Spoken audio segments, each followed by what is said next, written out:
My ex-wife snuck into our room and shaved my current wife's head while she was sleeping to embarrass her at our daughter's wedding. I couldn't let her cruelty go unanswered.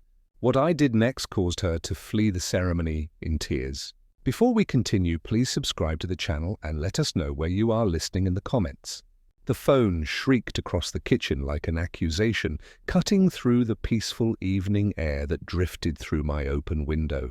I had been chopping vegetables for dinner, enjoying the simple ritual after another long day of lectures on American Revolution battles that my students would probably forget by Monday. The caller ID made my stomach clench. Gertrude Foster, 2 days before Ruth's wedding, and she was calling. Nothing good ever came from Gertrude's calls anymore. "Hello, Gertrude." I kept my voice steady, professional, the same tone I used when particularly difficult students challenged historical facts. "Henry, I won't allow that woman to ruin our daughter's wedding." Her voice sliced through the phone with surgical precision. No pleasantries, no small talk, pure Gertrude. I set down my knife carefully, wiping my hands on the dish towel. Beatrice is part of my family now, and Ruth invited her herself. "Family?" She laughed sharp and bitter. "That cancer patient you picked up, she's been married to you for what, 3 years? "I gave you 17 years, Henry. 17 years and a daughter." My jaw tightened. "Beatrice is my wife, and she'll be at the wedding." "Ruth wants her there." "Ruth is being polite. She doesn't want to hurt your feelings, but having that woman sitting in the front row where I should be sitting alone, it's humiliating." I began pacing the length of my small kitchen, the phone pressed against my ear. "You'll be in the front row, Gertrude, on the other side. That's how divorced parents handle these things." "Don't lecture me about divorce, Henry. You're the one who walked away from 17 years because of some midlife crisis fantasy." The accusation hit like a physical blow. "I walked away because you were having an affair with your real estate broker." Let's not rewrite history. Silence crackled through the line. When she spoke again, her voice carried that dangerous sweetness I remembered too well. "Ancient history, Henry. What matters now is Ruth's special day." "And I'm telling you, if that woman shows up, I'll make sure everyone knows exactly what kind of marriage you're really in." What's that supposed to mean? "Oh, come now." A sick woman who can barely get through a dinner party without rushing to the bathroom. Ruth deserves better than having her wedding photos ruined by your charity case. My free hand clenched into a fist. "Don't you dare. I'm not making threats, Henry. I'm stating facts." Some women just aren't cut out for family events, especially ones as fragile as your precious Beatrice. The cruelty in her voice transported me back 7 years to those final months when every conversation became a battlefield. But this time, she was targeting someone who'd done nothing wrong except love me. "Ruth invited Beatrice, and Beatrice will be there." End of discussion. "We'll see about that." Her voice dropped to a whisper. "You always were naive, Henry, still believing in happy endings and fairy tales. Some people just aren't meant to have those." The line went dead. I stood there holding the silent phone, staring out at the Boston skyline as evening shadows stretched across my kitchen floor. My hands were shaking slightly from anger, from the familiar helplessness that Gertrude always managed to provoke. 7 years since our divorce, and she could still reach right through the phone and twist something inside me. But this time was different. This time, she wasn't just attacking me. Setting the phone down, I leaned against the kitchen counter and closed my eyes. Gertrude's venom still echoed in my ears, but my mind drifted backward, seeking refuge in better times. Times when her voice carried laughter instead of poison. I could almost smell the coffee brewing in our old kitchen on Maple Street. Sunlight streaming through yellow curtains, Gertrude had sewn herself. She'd been 28 then, humming while she made breakfast, her dark hair catching the morning light. Ruth was barely walking, toddling between us in her tiny pink pajamas, and we'd take turns catching her before she tumbled. "We'll grow old together, won't we, Henry?" Gertrude had asked one evening, curled against me on our blue sofa while Ruth slept upstairs. We'd been watching some romantic movie and she'd traced patterns on my chest with her fingertip. "Promise me we'll be like the Hendersons next door, still holding hands when we're 70. I'd kiss the top of her head, breathing in her shampoo scent. Of course we will. You, me, and Ruth forever. Those Sunday morning pancake sessions, flour everywhere. Ruth standing on a chair to help flip them while Gertrude guided her small hands. The three of us covered in batter, laughing until our sides hurt. Gertrude would make funny faces to distract Ruth from the hot griddle, becoming a completely different person, soft, playful, maternal. Christmas mornings were magical. Then Gertrude would spend weeks preparing, wrapping presents with elaborate bows, staying up late to assemble Ruth's toys. She'd make hot chocolate with real whipped cream while I read Christmas stories aloud. Ruth would fall asleep between us on the couch and Gertrude would whisper, "This is perfect, isn't it? This is everything I ever wanted. The summer vacations to Cape Cod, renting the same little cottage each year." Gertrude teaching Ruth to build sandcastles while I grilled burgers on the tiny deck. Evening walks along the beach, Ruth collecting shells while Gertrude and I planned her future. "She'll go to Harvard," Gertrude would say confidently. "She's got your brains and my determination." Those were the years when Gertrude's determination felt like strength rather than manipulation. She organized our lives with military precision, schedules, meal plans, social calendars. I'd come home from the university to find dinner ready, Ruth's homework completed, the house immaculate. Gertrude took pride in creating our perfect suburban life. Professor Miller's lucky wife, the neighbors called her, and she'd beam with satisfaction. She'd host faculty dinner parties, charming my colleagues with intelligent conversation and perfectly prepared meals. I'd watch her across our dining room table, thinking how fortunate I was to have found someone who understood both my professional world and my need for a peaceful home. Ruth's first day of school. Gertrude crying harder than our daughter. "She's growing up too fast," she'd whispered, watching Ruth disappear into the building. That night, she'd pulled out photo albums tracing Ruth's face in baby pictures. "Promise me you'll always remember how sweet she was at this age." The quiet evenings when Ruth was older, doing homework upstairs while Gertrude and I shared wine and discussed our days. She'd listened to my stories about difficult students and departmental politics, offering practical advice. "You're too patient with them, Henry. Sometimes people need firm boundaries." Even our arguments were different then, passionate but respectful. Disagreements about Ruth's curfew or vacation destinations that ended with compromise rather than warfare. Gertrude could be stubborn, but she'd listen to reason. We'd talk things through until we found solutions that satisfied us both. Saturday morning, garage sales, Gertrude hunting for antiques to restore, while Ruth and I carried her discoveries. She had an eye for hidden treasures, old furniture that she'd sand and paint until it looked expensive. "Everything deserves a second chance," she'd say, running her hands over a scarred table. "You just have to see its potential." But even in those golden memories, I could detect the first hairline cracks. Gertrude's need to control every detail, her inability to accept when things didn't go according to plan. The way her jaw would tighten when Ruth made messes, how she'd reorganize my study without asking. Small things then, easily overlooked in the warmth of our shared life. Standing in my current kitchen, the happy memories felt both precious and painful, like looking at photographs of someone who died. The memories darkened as they approached 2018, the year everything shattered. I'd started noticing changes in Gertrude that spring. New clothes, different perfume, sudden enthusiasm for evening book club meetings that never seemed to involve actual books. Her phone became her constant companion, buzzing with texts she'd answer in another room. When I asked about it, she'd shrug. "Just work stuff, Henry. Boring real estate negotiations." But she'd clutch the phone protectively, tilting the screen away from me. The late night started in June, showing houses to clients from out of town, she'd explain, returning home after midnight with elaborate stories about difficult buyers and lengthy negotiations. But she never mentioned specific properties or clients when I asked for details the next morning. I found the first real evidence by accident in July, checking our credit card statement for a charge I didn't recognize.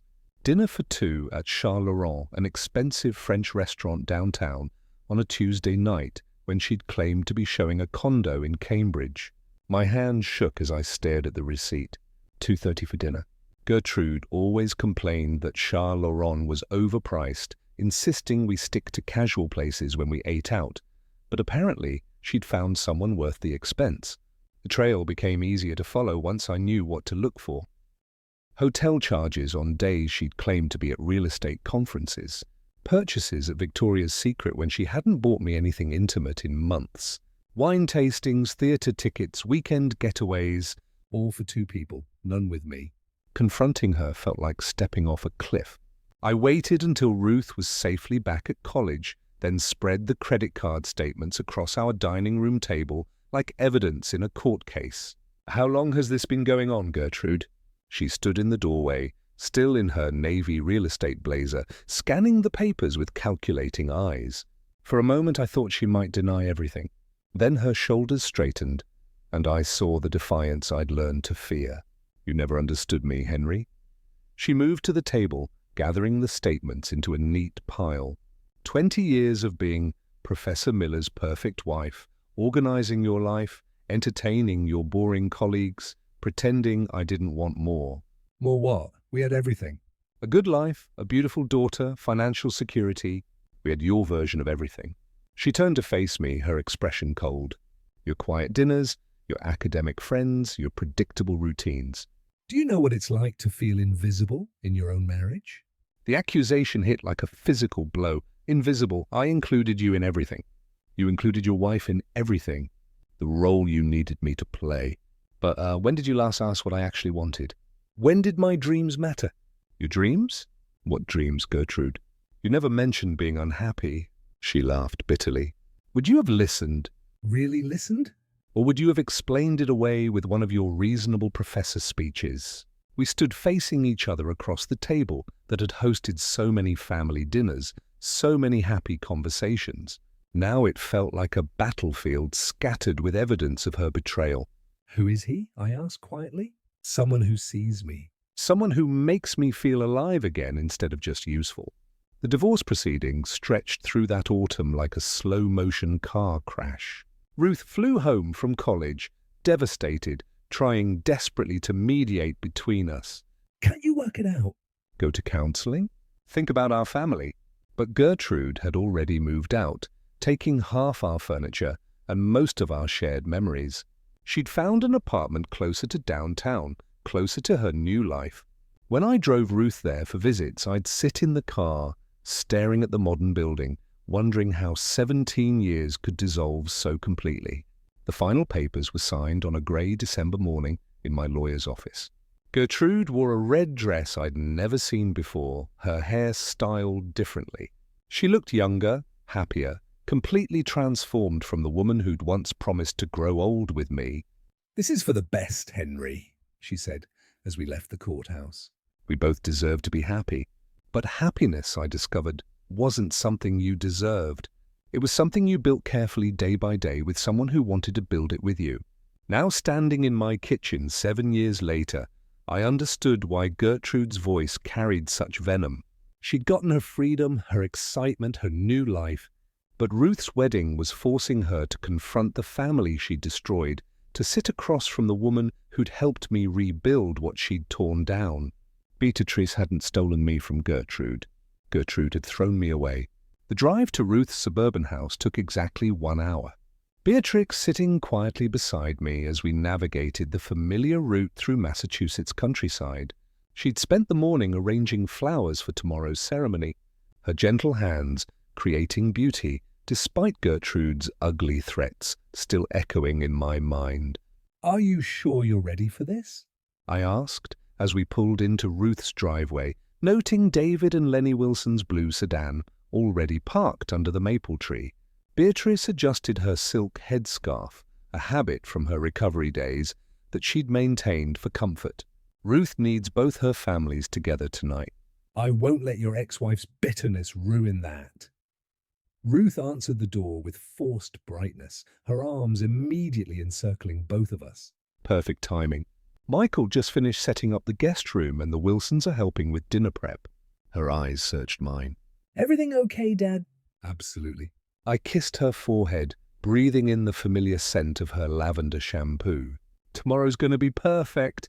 The Wilson parents emerged from the kitchen, flour dusting Lenny's apron as she wiped her hands. Henry, Beatrice, we're making Ruth's grandmother's dinner rolls. Family tradition, apparently. David Wilson shook my hand firmly. Good to see you both. Michael's wrestling with some speaker system in the living room if you want to help. Minutes later, Gertrude's silver BMW pulled up with calculated precision, late enough to make an entrance, early enough to claim she wasn't disrupting anything. Through the window, I watched her check her reflection, applying fresh lipstick, before stepping out in a cream-colored dress that probably costs more than most people's monthly salary. The family's all here now, Ruth whispered, squeezing my arm. Gertrude swept through the front door like a theatre actress taking center stage. Darling Ruth, my beautiful bride, she embraced our daughter with exaggerated warmth, her eyes scanning the room to catalogue who was watching. And Michael, handsome as always. Her gaze landed on Beatrice. Beatrice, how practical you look today. Good evening, Gertrude. Beatrix's voice remained steady, though I felt her hand tighten slightly in mine. Ruth's home is lovely, perfect for celebrating. Yes, well, some celebrations mean more than others, don't they? Gertrude's smile never wavered. Family celebrations, the ones that truly matter. All family celebrations matter, I interjected, recognizing the subtle exclusion in her words. Ruth clapped her hands together. Kitchen, everyone. Lenny's teaching us Wilson family secrets. And Mum brought her famous lasagna recipe. The dinner preparation became a carefully choreographed dance of divided loyalties.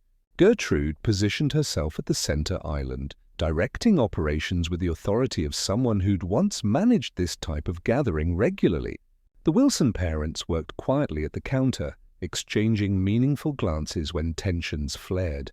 Beatrice, dear, Gertrude said while chopping vegetables with unnecessary force. I hope you're feeling strong enough for tomorrow's festivities. Long days can be so exhausting for someone with your health history. I'm fine, thank you. Beatrice continued arranging the flowers she'd brought, her movements precise despite the provocation. Cancer survivors are so brave, Gertrude continued, her voice dripping with false sympathy. Though I suppose some battles leave more lasting effects than others. My knife hit the cutting board harder than necessary. Beatrice is completely healthy. Of course she is. I just worry about stress levels. Wedding days can be overwhelming, especially for someone who's not used to large family gatherings. Ruth appeared between us like a referee. Mum, can you help me with the wine selection? Dad, Michael needs advice about tomorrow's music playlist. The evening progressed through forced conversations and careful seating arrangements. Ruth had obviously planned the dinner table placements strategically, Gertrude at one end, Beatrice and me at the other, with herself and Michael serving as buffers in the middle. The Wilson parents occupied neutral territory, asking safe questions about the weather and weekend plans. This house has such interesting security features, Gertrude commented casually, glancing toward the small camera mounted discreetly in the corner. Very modern, very thorough, Ruth beamed proudly. Michael insisted on the full system after those break-ins last year. Cameras everywhere, motion sensors, the works. Makes me feel safe. How wonderfully comprehensive. Gertrude's smile seemed particularly satisfied. Privacy is so important in a home. After dinner, Ruth assigned sleeping arrangements with diplomatic precision. Mum, you're in the blue guest room upstairs. Dad and Beatrice, you have the green room down the hall. Wilson parents get the master guest suite. She paused. Tomorrow is going to be early, so everyone should rest well. Standing in our assigned room later, Beatrice sat at the small vanity, carefully removing her headscarf and brushing the hair she'd worked so hard to regrow. 3 years of careful nurturing had restored it to shoulder length, soft brown waves that caught the lamplight. She's planning something, I said quietly, checking that our door was securely locked.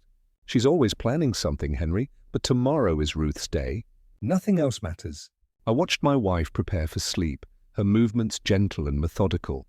After her cancer treatment, she developed routines that brought comfort. The silk scarf, the careful hair care, the lavender lotion that helped her relax. Simple rituals that Gertrude had mocked tonight with surgical precision. Whatever she's planning, I won't let her hurt you. Beatrice smiled at me through the mirror.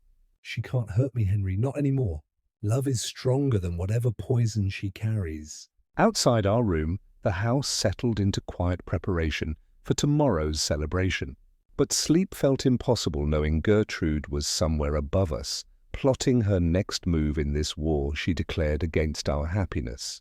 Something pulled me from sleep at 7:15, my internal clock conditioned by decades of early morning lectures. Sunlight filtered through the guest room's white curtains, painting everything in soft gold.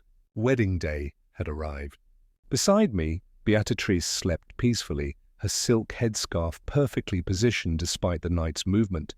She looked serene, beautiful, untouched by yesterday's subtle warfare. I smiled, thinking how lucky Ruth was to have such weather for her ceremony. Moving carefully to avoid disturbing her, I padded to the small guest bathroom, splashed water on my face, and brushed my teeth. The house remained quiet. Even Ruth and Michael weren't stirring yet. Good. Everyone deserved rest before the celebration ahead. Returning to our bed, I settled beside Beatrice and gently touched her shoulder. "Good morning, beautiful." "Wedding day's here." She stirred slightly, making that soft humming sound she always made when transitioning from sleep. I reached up to adjust her headscarf, planning to wake her with a gentle kiss. The fabric shifted under my touch. My hand froze. Where thick, healthy hair should have cushioned my fingers, I felt only smooth scalp. Carefully, with growing dread, I lifted the edge of her scarf. Beatrice's hair was gone, completely gone. Not the gradual loss from chemotherapy that we'd battled together 3 years ago. This was different, deliberate. Someone had taken scissors and cut away every strand, leaving only stubble across her scalp. "Beatrice." My voice cracked. "Honey, wake up." Her eyes fluttered open, confusion clouding her features. "Henry, what's wrong?" I couldn't speak. Couldn't form words to explain the cruelty I was seeing. Instead, I guided her hand to her head, watching her face transform from sleepy contentment to bewildered horror. My hair? She sat up abruptly, both hands exploring her scalp. "It's gone." "It's all gone?" The scarf fell away completely, revealing the extent of the damage. Whoever had done this possessed surgical precision, every lock cut close to the roots, the job completed without waking either of us. "Professional, planned, methodical." "Oh no, oh no, no, no!" Beatrix's voice broke into sobs. "Not again. Please, not again." I gathered her into my arms as she crumbled, her body shaking with the force of memories this violation had triggered. 3 years of careful growth. 3 years of healing destroyed in one night of calculated malice. "Who could have done this?" I whispered, though my mind was already cataloguing possibilities. "Someone came into our room while we slept." Beatrice pulled back, tears streaming down her face.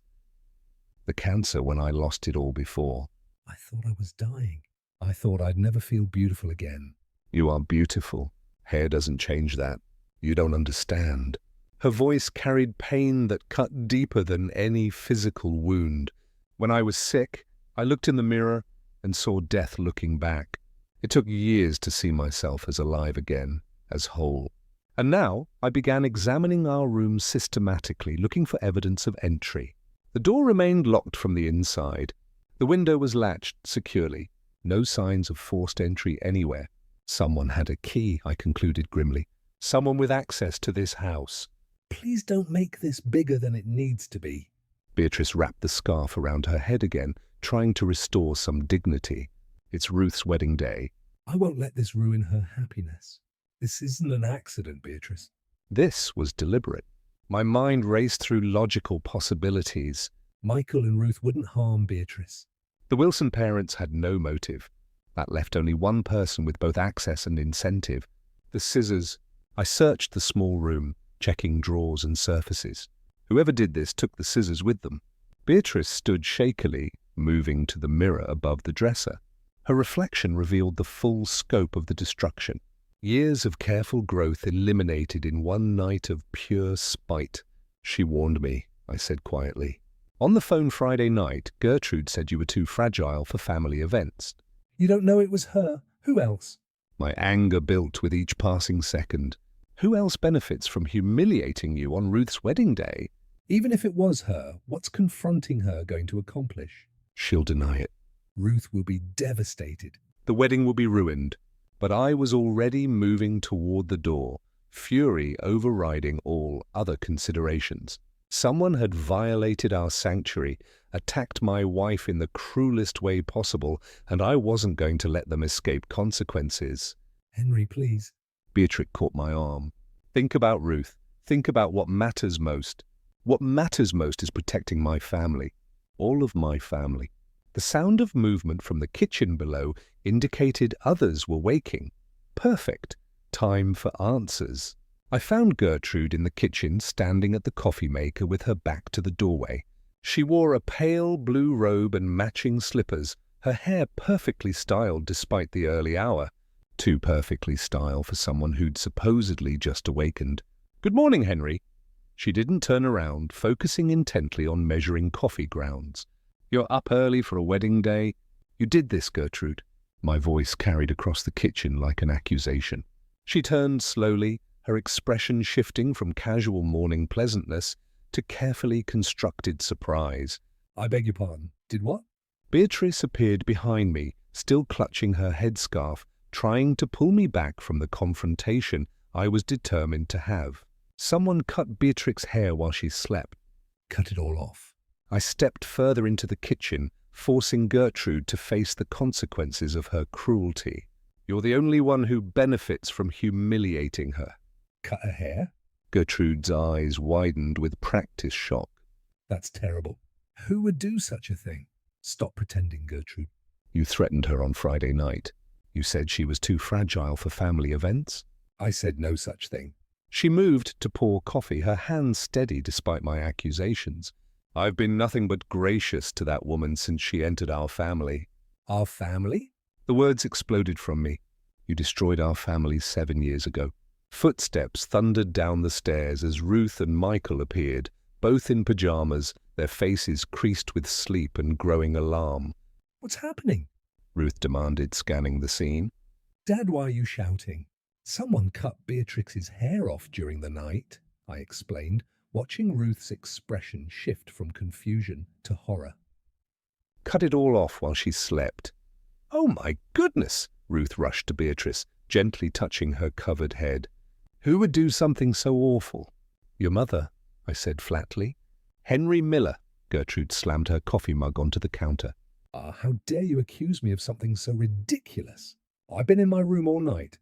Michael stepped between us, his hands raised peacefully. Everyone, please calm down. "Let's figure this out rationally." There's nothing to figure out, Gertrude continued, her voice rising with indignation. Maybe she cut it herself for attention. Some people will do anything to make themselves the center of drama. Don't you dare! I started forward, but Beatrice caught my arm. Please stop, she whispered.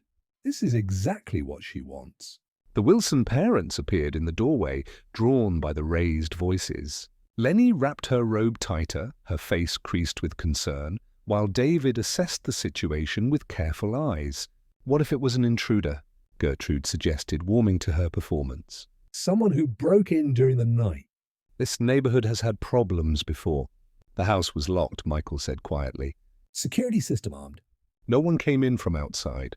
"Then maybe someone already inside did it," Gertrude shot back, "though I can't imagine who would be so cruel."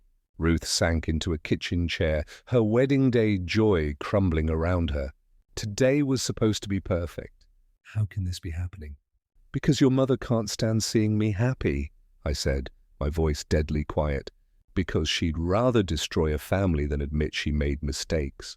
"I won't stand here and listen to these baseless accusations." Gertrude grabbed her coffee and headed toward the doorway. "Some of us have a wedding to prepare for. Running away won't change what you did."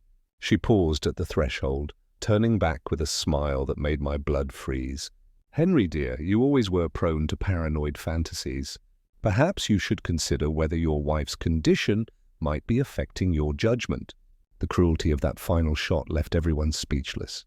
Even Ruth stared at her mother with dawning recognition of who Gertrude really was. "Get out," I said quietly. "This isn't your house, Henry. Get out of this kitchen before I do something we'll both regret." Gertrude's smile widened. "See, unstable, just like I predicted." She swept from the room, leaving behind a wake of destroyed morning peace and shattered wedding day dreams. Ruth buried her face in her hands while Michael stood helplessly beside her, unsure how to fix what had been broken. "I'm so sorry," Beatrice whispered to no one in particular. I never wanted this to happen. But Gertrude had miscalculated one crucial detail. As I stood in that kitchen watching my wife comfort my heartbroken daughter, I remembered Ruth mentioning something the night before. Something about cameras. Something about comprehensive security systems that recorded everything. Wait. Ruth stopped mid-sentence, her hand flying to her mouth. The security cameras. "Michael, we have cameras throughout the house." Michael's eyes widened with sudden understanding. "The system records everything automatically. We can check what actually happened last night." I felt my heart accelerate. Justice. Finally, irrefutable proof of Gertrude's calculated cruelty. "That's brilliant," I said, moving toward the living room, where their entertainment system dominated one wall. "Let's see exactly what happened." Gertrude remained frozen in the kitchen doorway, her coffee mug trembling slightly in her hands. "Really, this is unnecessary." "We should focus on preparing for the wedding."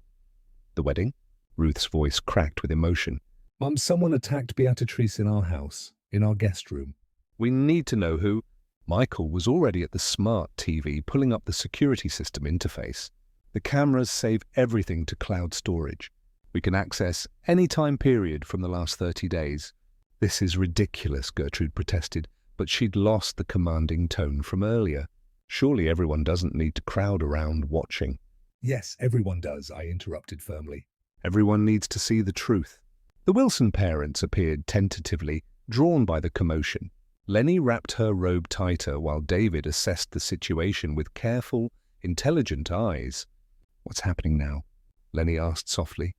"We're checking security footage from last night," Michael explained, navigating through digital menus. "Someone cut Beatrix's hair while she slept." "How awful," Lenny gasped, her hand covering her heart. "Who would do such a terrible thing?" Michael found the correct interface. "Here we go. What time should I start checking?" "Try around 2 a.m., I suggested. Most people would be deeply asleep by then." The screen filled with multiple camera angles, hallway views, staircase monitoring, guest room corridor coverage. Michael fast-forwarded through hours of empty hallways, the timestamp racing through late evening into early morning. "There," Beatrix whispered, pointing at the screen. "Something's moving." Michael slowed the playback. A figure appeared in the upstairs hallway, moving carefully down the corridor toward our guest room. The person carried something small and metallic, clearly scissors, and moved with deliberate stealth. Even in the dim hallway lighting, the figure was unmistakable. "Mom?" Ruth breathed, her voice barely audible. "That's you." Gertrude's coffee mug slipped from her hands, shattering on the kitchen tile. Dark liquid spread across the floor like an accusation. The footage continued, showing Gertrude approaching our guest room door. She paused, listening, then carefully turned the handle. The camera angle shifted as Michael selected the guest room corridor view, providing a clear shot of Gertrude entering our room. "She's got keys to every room," Michael said quietly. "House keys." "I never thought." We watched in horrified silence as Gertrude disappeared into our room for nearly 20 minutes. When she emerged, she no longer carried the scissors. Her hands were empty, but her posture suggested satisfaction. A job completed successfully. "The timestamp shows 2:47 a.m. to 3:03 a.m., Michael noted. 16 minutes inside your room." Ruth turned to face her mother, tears streaming down her cheeks. "How could you? How could you plan something so cruel?" "It's not what it looks like," Gertrude stammered, but her voice lacked conviction. I was checking on everyone, making sure people were safe." With scissors, I demanded for 16 minutes. David Wilson spoke for the first time, his voice carrying the authority of his former teaching career. "Mrs. Foster, the video evidence is quite clear. Perhaps it's time for honesty." Gertrude's composure finally cracked completely. She just looked so much better than me. Her perfect hair, her perfect marriage, her perfect little life after cancer. "Do you know what it's like to watch someone else get everything you lost?" The room fell silent, except for Beatrix's quiet sobbing and the sound of Gertrude's ragged breathing.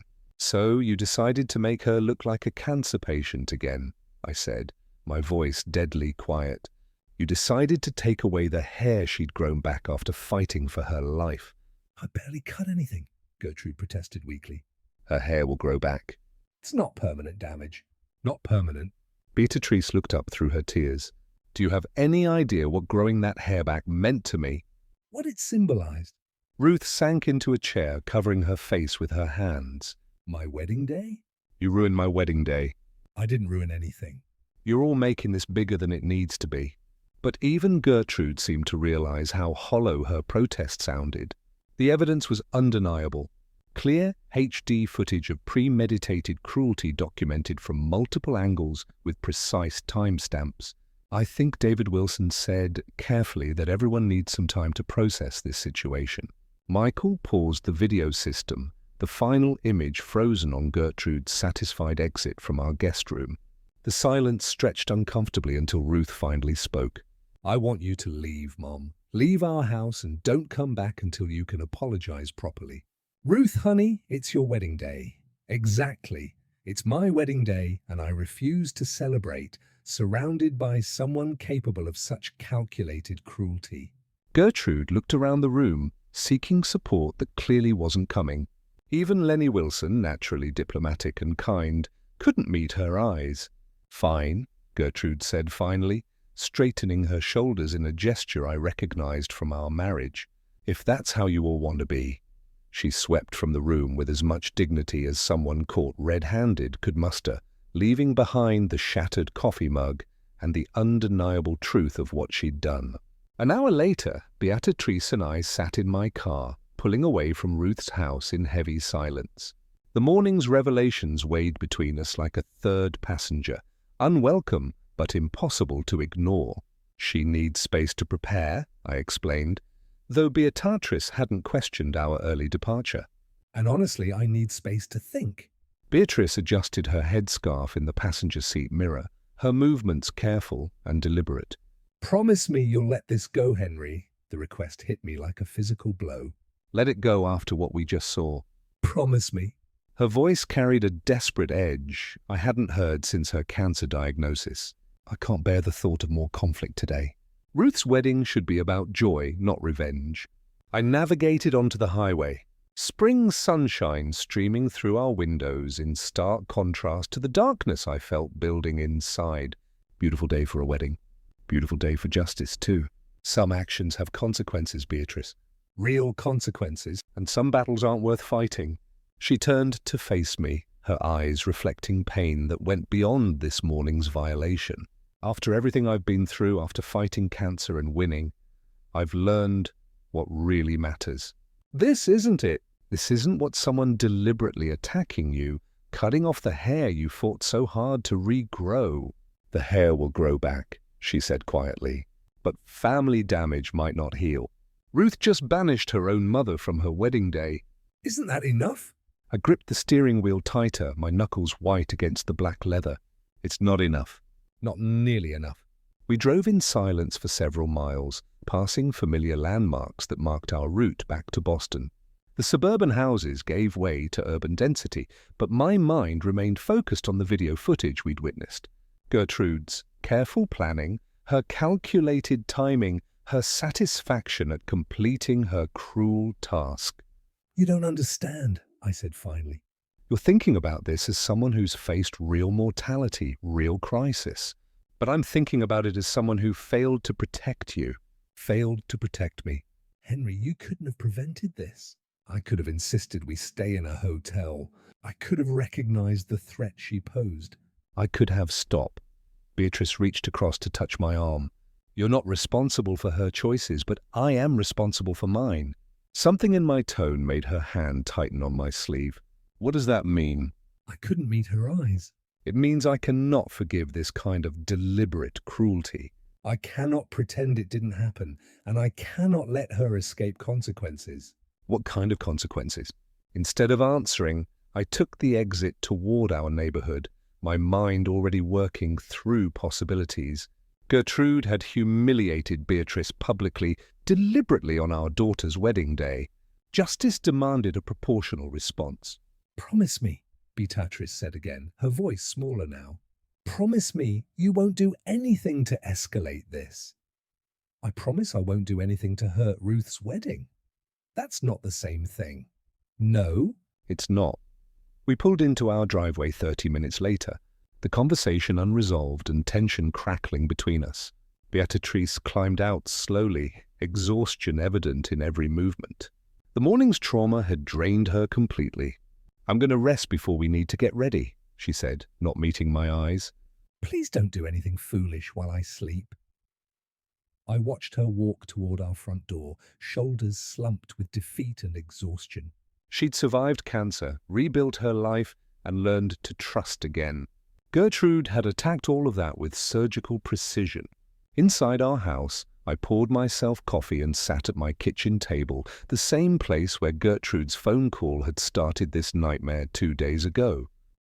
Gertrude, you destroyed it the moment you decided cruelty was acceptable.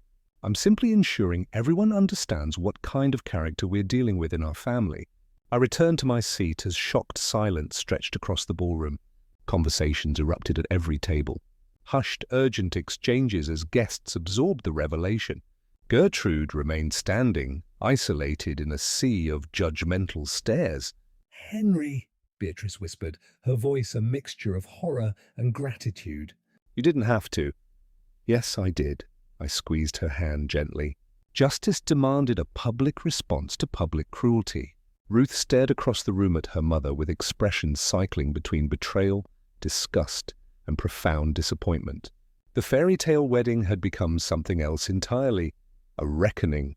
The stunned silence stretched for what felt like an eternity, though probably lasted only 30 seconds. 80 guests sat frozen, champagne glasses forgotten, processing the devastating revelation that had just shattered the celebratory atmosphere.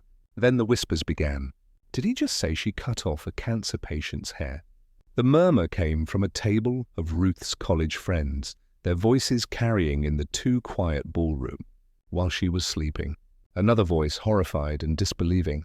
That's absolutely despicable, David Wilson said loudly enough for nearby tables to hear. His wife, Lenny, nodded vigorously, her face creased with genuine disgust. Gertrude remained standing at her table, looking desperately around the room for any sign of support or sympathy. Finding none, she attempted damage control. You're all hearing only one side of the story, she called out, her voice shrill with desperation. Henry is exaggerating what happened for dramatic effect. We saw the video evidence this morning, Ruth said quietly. But her words carried across the silent room. Mom, we all watched you do it. A collective gasp arose from the guests. Video evidence eliminated any possibility of misunderstanding or exaggeration. How could someone do that to a cancer survivor? Lenny Wilson's voice trembled with emotion. She rose from her table and walked directly to Beatrice, placing a gentle hand on her shoulder. My dear, you're incredibly brave for being here tonight. Other guests began moving as well, away from Gertrude's table toward ours. The physical repositioning spoke louder than words about where sympathies lay. There's no excuse for that kind of behavior, declared Professor Williams from my university, a man known for measured opinions. Attacking someone while they sleep, that's the action of a coward. She should be ashamed of herself, added his wife, not bothering to lower her voice. Gertrude's face cycled through several shades of red as she realized her social standing was evaporating in real time. I was protecting my family's interests. She was trying to upstage me at my daughter's wedding. The justification only made things worse. Several guests actually recoiled at the selfishness of the statement. Protecting your interests. Ruth stood up, her wedding dress rustling with the force of her movement. By attacking my stepmother while she slept by cutting off hair, she grew back after fighting cancer. Michael placed a supporting hand on his new wife's shoulder. Mom Foster, I think you should consider leaving. The suggestion hung in the air like a verdict. Guest nodded agreement while Gertrude looked around frantically for any remaining allies. Ruth, darling, surely you don't want to banish your own mother. You banished yourself with your actions, Ruth said firmly. I'm embarrassed to call you my mother right now. The social isolation was complete and devastating. Gertrude's table sat empty as former companions found excuses to move elsewhere. Conversations continued around her, but she was no longer part of them. A pariah at her own daughter's wedding. I can't believe we've known her for years and never realized what she was capable of, someone whispered behind me. That poor woman, another voice said, referring to Beatrice. To survive cancer and then have someone deliberately take away her recovery symbol. It's monstrous. Beatrice sat quietly beside me, accepting sympathy from a steady stream of guests who approached our table. Her dignity in the face of public revelation was remarkable. Gracious, composed, genuinely touched by the support. Thank you, she said to each person. Your kindness means more than you know. Gertrude made one final desperate attempt at control. This is supposed to be about celebrating Ruth and Michael. You're all letting Henry turn it into something ugly. But the accusation fell flat. Everyone present understood that the ugliness had begun with her actions, not with their exposure. Some actions demand consequences, I said quietly, though my words carried to nearby tables. Cruelty shouldn't be rewarded with silence. The sentiment clearly resonated. Nodes of agreement rippled through the crowd as guests recognized the justice and public accountability for private wrongs. Gertrude gathered her purse with shaking hands, finally accepting that her position had become untenable. The walk to the ballroom exit would require crossing the entire room under the judgmental gaze of 80 witnesses to her humiliation. She took her first step toward the door, and the real consequences of her cruelty began. The walk across the ballroom stretched like a gauntlet of judgment. Every step Gertrude took toward the exit brought her past tables of guests who followed her movement with undisguised contempt and disappointment. Conversations didn't stop. They intensified, creating a wall of whispered condemnation that accompanied her retreat. After everything Beatrice has been through, someone murmured as she passed. The cruelty of it is just breathtaking, came another voice. Gertrude kept her chin raised, attempting to maintain dignity while her carefully constructed social persona crumbled around her. But I could see the tremor in her hands, the slight stumble in her expensive heels, the way her breathing had become shallow and rapid. She paused at the ballroom entrance, turning back for one last, desperate appeal. Ruth, please don't let him turn you against your own mother. Ruth looked up from her position at the head table, surrounded by friends and Michael's family, offering support and comfort. I'm not turning against you, Mom. I'm turning away from someone who attacks vulnerable people while they sleep. The final rejection hit Gertrude like a physical blow. Her shoulders sagged slightly before she straightened them again. In that gesture I remembered from our divorce proceedings, false bravado masking complete defeat. She disappeared through the doorway, leaving behind only the echo of whispered judgments and the collective exhale of a community that had witnessed justice served. Henry, Beatrice said quietly, her hand finding mine on the table. Thank you for defending me. Always, I replied, meaning it completely. Ruth approached our table, her wedding dress trailing behind her like a cloud of silk and redemption. Dad, I understand why you had to do this. Some things can't be ignored or forgiven quietly. Your happiness matters most, I said, standing to embrace her. I couldn't let her poison this day with her cruelty. Michael joined us, his arms circling his new wife's waist. Sir, you showed real courage exposing that. Beatrice deserved justice, and frankly, so did we. We deserved to know who we were really dealing with. The Wilson parents approached, both looking shaken, but relieved. Professor Miller, David said formally, what you did took tremendous strength. Some behaviors demand public accountability. No one should attack a cancer survivor, Lenny added firmly, especially not family. That woman needed to face consequences. Around us, the reception was slowly returning to its celebratory atmosphere. Guests who had been shocked into silence began talking and laughing again, the tension dissipating like smoke in the wind. The band started playing soft background music, and servers began circulating with after drinks. "Look around," I said to Beatrice, gesturing at the renewed celebration. "Everyone here supports you, respects you. You're surrounded by people who recognize your strength and dignity." She smiled, the first genuine smile I'd seen from her all day.